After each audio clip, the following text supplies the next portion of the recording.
Good day, everyone. This is Pine Leaf Needles, and welcome to DDO Players News, where we take a look at the latest news in DDO and on the tabletop.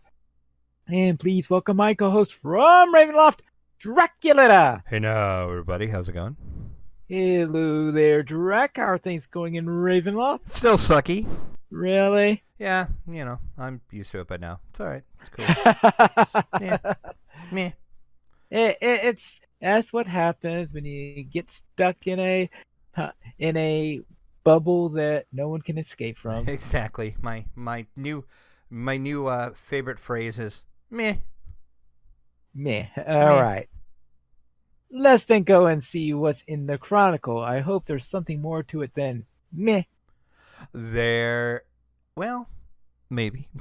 There's not much of a Chronicle either, but that looks a little dark though on the cover. It's dark and spooky. See, it's because we are not supposed to know what Sharn looks like yet, so it's mysterious. Sharn is all mysterious in the background. It's a cool shot though. But again, as I said, prepare for Tieflings and Sharn. Quite a lot on the Chronicle header. I'm just gonna go out on a limb and say that's what we're gonna get. Okay. Well, we're going to start seeing Tieflings all over the place in the game worlds too, I guess. Yes. And last night I noticed that. So yes. It was on last night, and I'm like, hey, there's a Tiefling. Hey, look, there's another Tiefling. Oh, and there's another one. So yeah, Tieflings everywhere. Stupid big horn. Never mind. Don't get me started on that again. Does they have big horns like sheep? Yes. Like rams? Yes. Yeah. Yeah. Don't get me started. I promised myself I wasn't gonna rage on this. I'm just gonna gloss over it later on in the show. It's fine. I'm not bitter. I digress. It's fine. You're not bitter, okay? Everything is fine and normal. It's fine.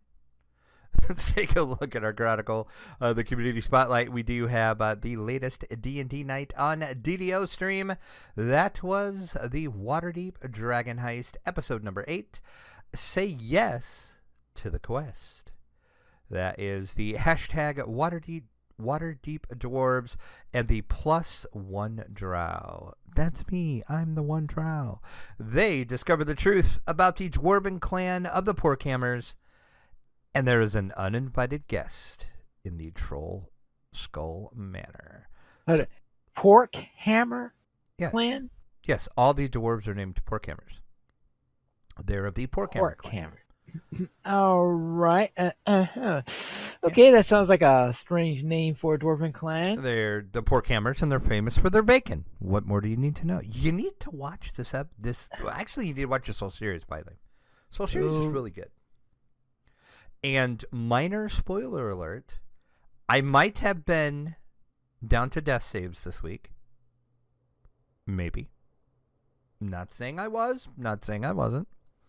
I am enjoying the heck out of playing in this game. I know I talked about playing in Patrick's game and how I'm enjoying this one. I am really super enjoying this one. Evil Beaker is doing such a great job at DMing this. He is taking the Waterdeep Dragon Heist adventure, and he's kind of splicing in his own stuff into the story. So I'm really enjoying where this is going. I'm enjoying how the dwarves and the drow are playing off each other. Even more so now, not going to spoil it if you haven't watched this episode yet. We find out something about the dwarves that really is going to probably play into a factor on how the dwarves are going to get along with my drow. So we'll see. We'll see. Super fun on that. That is available now. We normally play that over on Evil Beaker's YouTube, as we are the bonus D&D night. But this week, we were actually on the official stream, so check that out. The 2019 Summer Munchkin Games are coming up soon. Click over to check out the schedule if you want to partake in the Munchkin Games. Looks like May 31st will be the first event. So you have time to get ready for the Munchkin Summer Games. Click over and read about the full schedule, what they're going to run, when they're going to run it, and all of that good stuff. Let's jump right into our fan site news section of our Chronicles. Brock and Friends, now with 33% more friends. Ooh. Love Brock and Friends. Check that show out. So much fun to watch those guys. DDO Cast talked about the Sharn pre-orders in their episode 553. Baklagor had his 120th episode. Doug Glendower, of course, doing the Bard Life thing. A Trick of the Tail, a new blog post from the Return of the House of Grouse. I haven't watched that yet. Or read it, I should say. But I'm guessing it's about Tieflings. Just going out on a limb and saying that. I'm not going to disagree. Normally I read their blog post, but I just haven't had a chance to do that yet. Damsels of DDO had a new episode, so click over and watch the Damsels. Alex and Lynn is streaming every Sunday on the official DDO channel. Check them out. Mickey's Delirium, talking about her static group who is running a Reaper in the Vale. And, of course, DDO PL, those folks, there never was a good Warforged or a bad piece. Okay. We have a Chronicle comment. I think I know what Pine Leaf's answer is going to be to this, but we're going to see. How long was the longest raid you have ever done? The longest raid I've ever done. Now, I'm assuming this is only for DDO. I would assume so, yes. Yeah, all right, then. In the case, the only one I could remember doing was a Shroud one, being led by Ari's girlfriend. That's right. Yeah, Bonnie B when I took you through the Shroud. Now, I believe there was at least one person in there who was a little bit over-leveled, which made it go faster. Yeah, I think Bonnie was a little bit over-leveled at the time, I think. I don't know. That was a while ago, but yeah, right. We'll just go with that. So I'm going to assume it's about, take the average time to do the Shroud and divide it by 2, then, is probably what it's going to be, since we had someone over-leveled in there. Because I know that we went through there relatively fast as a result. It's certainly not the same length as some of my Lotro raids, that's for sure. yeah, Lotro raids can take forever. I was just trying to think. Yeah, I think I'm going to say probably hour 45 minutes, maybe, something like that. Yeah. Then again, if you're just talking about DDO, if you're talking about like other games, some of them have taken longer, but we're going to just assume this is DDO since this is in the Chronicle. Right. So we are going to jump right in. And hey, Gums Gang, he just jumped in the chat. We're going to jump into our screenshot of the week. Not even the tiniest halfling can hide from the den mother. And that is the 409th DDO screenshot of the week. And that is from Knife Palm for sending that in. That is a very big, angry-looking bear. That is all I can say about that. Yeah. Yikes. That too. And now that we've seen the big bears, let's go and see what's big and on sale. Well, we have the Falconry Universal Enhancement Tree now available in the DDO store. So for those of you that are waiting to get it with points, now's your chance. Also, the sale this week is the Improve Your Character sale. We have 25% off select stat tomes and skill tomes. That is +1 through +7, and then +1 through +2 UMD tomes. So that's exciting. Heroic and Epic tomes of learning, and select enhancement trees, all through April the 11th for that sale. The weekly coupon code is a lasting aid potion, 5 of those. Use your coupon code AIDPOT, makes sense, AIDPOT, also through April the 11th. And the DDO bonus days is bringing you a double daily dice now through April the 7th. So if you have the gold rolls, now is a good time to do those gold rolls. Get that sweet, sweet extra XP. Extra XP. And of course, on Wayfinder last night, I did my gold roll already. Wah, wah. Yeah, I tend to do my gold rolls on Mondays. So. Yeah. Wah. It's really nice on Lotro, where at least I know that the gold rolls get reset every Thursday. Yeah, I kind of wish that's how they did the daily dice, other than when you actually rolled them.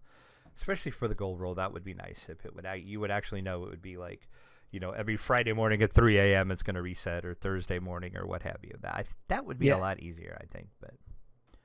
But alas, that is not the case. Let's then go and see what's coming in from the dungeon.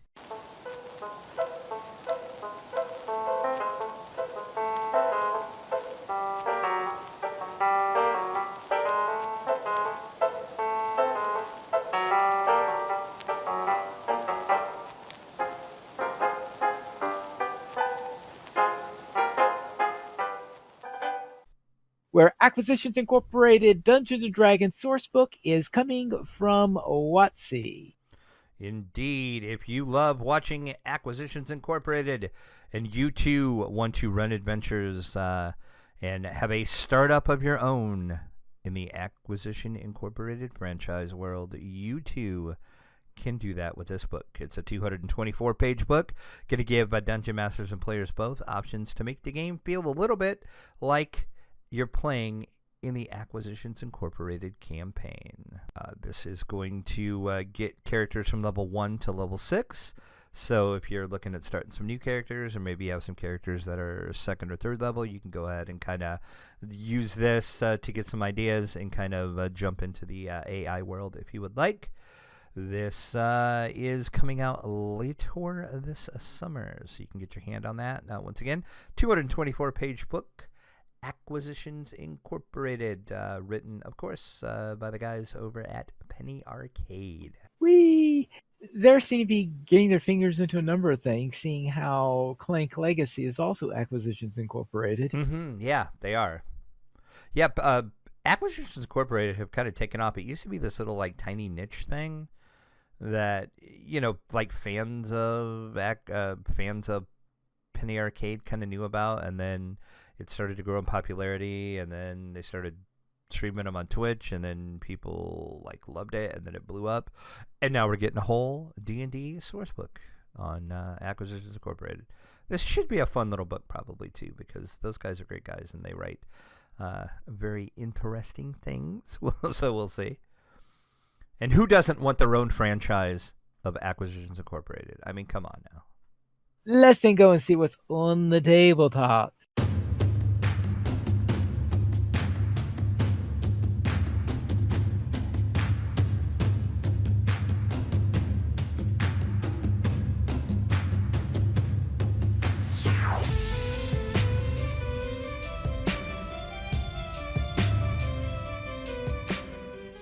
Tomb Raider Legends, the board game, is coming. Okay, I have so many questions about this.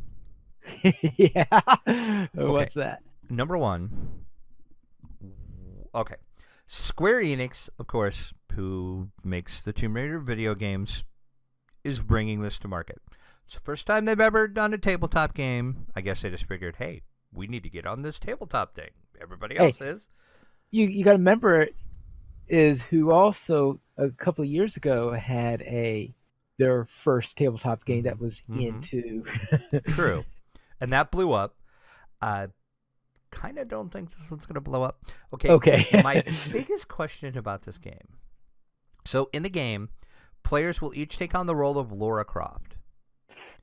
Yes. Each player is going to be Lara Croft. Yes. It's going to be the Clone Wars. 3 to 4 players, so there's going to be 3 to 4 Lara Crofts. Wait, this isn't Doctor Who.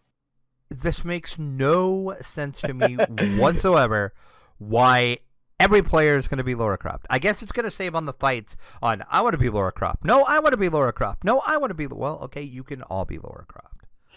It just makes no sense to me. You're going to embark on an unknown journey in a search for the hidden artifact as the legendary archaeologist Lara Croft. The path ahead is filled with many perils, but her greatest foe is none other than herself. Prove you are the true Lara Croft by exploring mysterious runes, fending off threats, and using your wits and your ever-growing arsenal and your skills to beat the competition. So yes, as you can gather and glean from that, this is going to be a screw over your friends and take that game. Now, I have a feeling they could not have come up with a description that is going to make me less likely to want to get the game. So you're not gonna pre-order this for $59.99 tonight? You're gonna wait until it's out, or are you gonna think about it a little bit? Yeah. This is weird. I don't know. This is just bizarre. But yeah, it's MSRP of $59.99. It's gonna arrive sometimes this May. Square Enix in their press release did not say exactly when it's gonna arrive, but you and your friends can all be Lara Croft, and At the same time. yeah, it's weird. It's weird. Then let's see what else is coming. Ticket to Ride London, coming from Days of Wonder. I think I've heard about this before. Okay, this is another one of those franchises, kind of like Munchkin. Do we really need this many Ticket to Rides? I love Ticket to Ride. Don't get me wrong. Ticket to Ride, amazing game. Love playing it. Played it a couple weeks ago, as a matter of fact. Great game. Especially, it's a great gateway game. It's a good game to break out. If you got somebody that, maybe the only tabletop they've ever played is like Scrabble or Monopoly or something, and you can say, well, here, let me show you what, a board game looks like. And then you bring out Ticket to Ride. Okay, I get it. Why do we need all these cities? Now, my question is, why do all these rail cars look like automobiles? That was my question as well. I was totally confused. I'm like, this is not a game about buses. This is a game about trains, but sure. Okay. Yes, Ticket to Ride London is an elegantly simple version of Ticket to Ride. Players are going to race around the 1970s London and claim the most important bus line. Oh, see, you're claiming bus lines. I didn't see that. It's Okay. not train lines in this one. They're switching it up. It's bus lines. Well, some of those things look like passenger cars. Yeah, that one's a taxi on the cover there, but we'll let that one slide. Oh, okay. A taxi. Okay, I guess that makes sense. And I'll go with that. And then, yes, so you're going to race around, try to get the biggest bus lines, a la your train lines and regular Ticket to Ride. It's a fast-paced, easy to learn in 3 minutes. It's going to take you 3 minutes to play this. It's extremely portable, and it's perfect for new players and veterans alike. Ticket to Ride London is a standalone game, 2 to 4 players, plays in about 10 to 15 minutes. It's going to include 1 board map, 68 plastic buses, 44 transportation cards, 20 destination ticket cards, a rule leaflet. There you go. It's not going to take you long to learn. It's not a book. It's a leaflet, finally. 4 scoring markers, and it is expected in June in Europe, and here in the States, going to be out in July. $20 price tag on it. And if you're here in the United States, you're going to have to go to Walmart to get it. The only place it's going to be available is Walmart. Now, here's my next question. I know I have these weird questions in here, but Most of the time you do, but yes, this is from 1970s London, they said, right? that is correct. All right. Then why is the Globe Theater on here? Only you would notice that, Pineley. that was rebuilt in the 90s, I believe, or something like that. Okay, I bet there is not one person listening to the show right now that when they looked at this box cover, they said, why is the Globe Theater there? Well, no, I was looking at the map. I was looking at the map. Oh, at the map. Okay. I don't know. You'll have to contact Alan Moon and say, hey, you screwed up, sir. Yeah, the Globe Theater, burnt down sometime in the 17th century, was it, or 18th century, and wasn't rebuilt for several hundred years after that. Again, only you would know that. Yes, only I would. Pineleaf logic strikes again. Pineleaf logic strikes again. Yes. Then let's leave Pineleaf logic for a little while and head into our weekend gaming.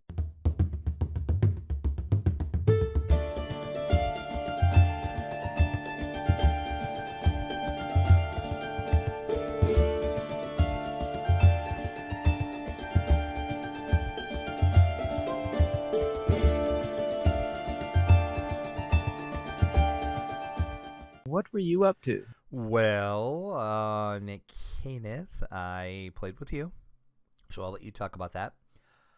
I created a Tiefling. That's where we're going to let that lie. Yep. I have a tiefling. I found a set of horns I kind of like. That you could tolerate. Sure. I digress. Full disclosure on how I created the tiefling, though. Pineleaf and I both were given press codes for the Ultimate Fan Bundle, so we could make videos and talk about it and so we could be more informed for the podcast. So I personally, and I am assuming Pineleaf does as well, would like to thank SSG for supplying those codes. It was quite a surprise, actually. Thank you. And then after the tiefling, I didn't play it. I just created it. Spent way too long trying to find a horn I like. Again, I digress. I'm over it. I really am. Okay. And then that was really all I did on Caneth. One of these days, I'm going to create the iconic because Pineleaf and I, if you listened to the show last week, we were trying to figure out how we were going to do Sharn. Like when Sharn came out, we're like, okay, what are we going to do? Are we going to create new characters? Are we going to use one of our other characters? Pineleaf had a brilliant idea. This was... Pineleaf usually has like great ideas, but this, I think, is the pinnacle of Pineleaf ideas. Pineleaf ideas. For what we are going to do with Sharn. Would you like to share with our lovely audience what our plans for Sharn are? Our plans for doing Sharn will, of course, center around, since it's level 15, we're obviously going to have to either get characters at 15 or, of course, create iconics. And we decided to try iconics. And Drac will, of course, will have a tiefling with probably the horns that he could most tolerate. Naturally. Yes, for a scoundrel over there. And I thought that the perfect partner for a tiefling scoundrel would be an ASMR ranger. Indeed. So therefore we'll have our little, I guess, heaven and hell type. Exactly. And I've decided I'm going to record us. I'm going to put it on YouTube. Well, I'll probably Twitch and then do it that way. But if I don't Twitch it, I haven't decided that part yet. Either way, it's going to end up on my YouTube, and it's going to be the Heaven and Hell series. Brilliant idea, Python. Brilliant. I love it, sir. All right, thank you. And Gumsgang is saying he was going to wait on Sharn, then he saw someone streaming some of the new DDO stuff, and now he's $130 poorer. Ah, yes. It happens, sir. It happens. And that's why they hand out press codes. Yeah, exactly. Thankfully for that, with what I got going on in my life right now. But anyway. Wayfinder jumped over there. Of course, we have our static group that I'm playing in. We are still doing Wayloon Prison. We're in the Shadow over Wayloon quest arc. We did a lesson in Deception on hard. That was with Lessa again. Once again, a wild Lessa appeared out of nowhere, as she tends to do. We were just getting ready to start, and all of a sudden we heard the little ding in Discord, and she was like, hello. And I was like, it's a wild Lessa again. A wild Lessa. So, but then she ditched us right after that quest. I was a little sad about that. It's okay. So we just continued on without her. Take that, Lessa. We did the Thrill of the Hunt. Did that on hard as well. So that means we have 2 quests left in Shadow over Wayloon. And the 2 quests we have left, I don't believe I have ever done. So that will be interesting. Because usually after about the Thrill of the Hunt, that's about the time Pineleaf has his fill of Wayloon, and then we like jump out. So, and I can't remember ever running solo, so it'll be interesting to see what happens with that. And then, of course, in D&D 5e, I did the Waterdeep Dragon Heist game, which I talked about a little earlier. If you haven't watched that yet, check it out. Great episode, fun times. Evil Beaker, I applaud you, sir, for your DM skills. Amazing game. See if I... Minor spoiler, see if I make my death saves. He actually had me down. First time any of us were ever down to death saves on Waterdeep Dragon Heist. And, of course, it was me. Of course, because you're the outlier. Of course. And the way the cliffhanger ended, again, no spoilers, you're going to have to watch the episode. I'm sure a lot of us are going to be down to death saves next week. That's all I'm going to say about that. Watch the episode to find out what the heck I'm talking about. It's going to be interesting, folks. So what about you, Pineley? What'd you do? What I did, we'll start with DDO, with what I did with you on my Wood Elf Druid.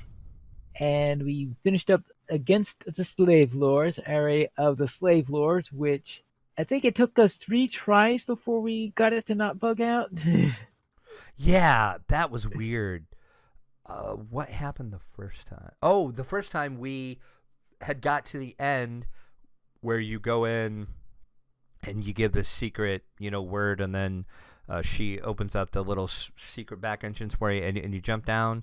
And as soon as we did that, we were going in, and it lagged out, and then we got kicked out. So then we went back into the game, and I was like, oh, cool, we're not going to lose XP or anything because the quest didn't reset itself, it didn't look like. So we tried it again, and then there was all sorts of weirdness that happened, so we had to restart again. So yeah, I've never had that happen before. That was just weird. So third time was a charm on that one. We finally got it completed. Yay! Then we went and did the Haunted Library, and I think that went easily enough. Yeah, it was. That was pretty. Yeah. That's a pretty easy quest, really. Right. Quest, but easy. Then on the Dragonborn, on my Dragonborn Artificer level 13, I headed out into Giant Hold, and of course did Slayer quests within the area and ran a cry for help. So that got me started on there. Then in Minecraft, I ran the first week of the April Mage Rage, and that went about as things usually do go for me for Mage Rage, meaning that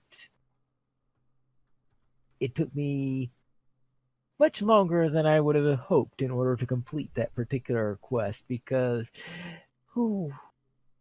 there's always something in there that takes me forever to find. In this case, trying to find TNT. Trying to find TNT, because whenever I go near creepers, they tend to blow up before I could kill them. Therefore, I can't collect TNT off. I can't collect gunpowder on them to make TNT. So yeah, things like that tend to happen. Then I also ran the Minecraft Hardcore Challenge for April. I'm not going to go into too many details what's happened there, because I am just starting on the videos for that one.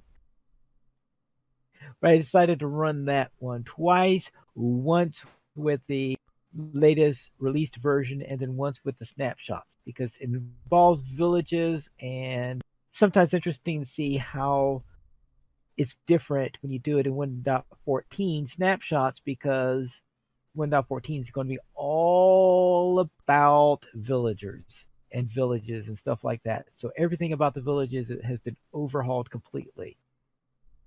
Such as in 1.13 in previous versions, a village is defined by the number of doors that there are. It's defined by the number of doors that connect to an interior location is what defines a village. And therefore, you got a little bit of a complicated algorithm on exactly what an interior place is. And plus, it's very strange to define a village based on doors. They've therefore decided to change it to be based on the 3 activities that villagers have. In other words, a village is a place where you've got beds where villagers can sleep. And therefore, the number of villagers that you can support is based on the number of beds you've got. Okay, that makes sense. All right. Based on the number of workstations for villagers. So therefore, they've created workstations for all the various villager types. So this is where the villagers can go when they're working. And then the third item they have is that the village will have a gathering place where all the villagers gather together after they finish working. And that's where they gossip and stuff like that. Okay. It's the water cooler, as it were. Yeah, it is the water cooler. It's usually, in fact, where the gather is at the bell, and the bell is usually pretty close to a well. So yeah, it's pretty much the water cooler of Minecraft. Gotcha. Then in tabletop, I continued on playing Warhammer Pacific, where I decided to try a shore invasion scenario. And in this case, I decided to have a very powerful soldiers. Usually I have middling to weak soldiers in my group because I'm usually playing low resource run. So this time I was playing a high resource run because that's how shore invasions often go. And therefore I was trying to storm a beach. I presume somewhere on one of those Pacific islands such as Iwo Jima or something like this, and you could just imagine the enemy trying to shoot you down. And at first I thought it was going to go like I landed on the worst beach possible because quickly somebody went down and stuff like this, but somehow I slogged it through and got to the end and managed to take over the area. Because on beaches, they have these fortified areas where the enemy is setting up their defenses, but they're not the best because usually their fortifications are essentially sandbags and stuff like that, which means it's hard to hit them from the front. But as soon as you get past the sandbags, they're sitting ducks. So I managed to get past them and finally take them out. And getting most of my crew to survive. Yay! And that's what I did for this week. We currently have 20 supporters on Patreon. If you'd like to help support DDO players, simply go to the donations page where you can support the Players Alliance on Patreon. There you'll find rewards, including a mention on the podcast of your choice, or even guest with us for an episode of DDO Players News, and maybe we'll even have a new reward for getting Drac to announce the new rewards. Maybe. Possibly. Those are still in the works. They're still in the works, yes. Coming soon, TM. Coming soon, TM. With the sub TM, yes. Exactly. Yes. If you would like to email us, you can send it to podcast@ddoplayers.com, and you can also follow us on Twitter, the Players Alliance @PlayersAlliance, DDO Players @DDO Players, Dracula @Dracula_72, and Pineleaf @PineleafNeedles. You can follow Drac on Twitch @Dracula_72, and it sounds like there may be some Twitch stuff coming up in the near future. Indeed, because I'm pretty sure that's how I'm going to do the Heaven and Hell thing. Instead of just recording it, I'll probably just Twitch it, because it makes sense. The Players Alliance has 2 shows on Thursdays at 7 p.m. U.S. Eastern Time. We have DDO Players News, and at Saturdays at 8:30 p.m. U.S. Eastern Time, we have Lucha Players News. You can join us for our live shows at ddoplayers.com/live. That's all for tonight, and this is Pineleaf Needles reminding you to quest responsibly.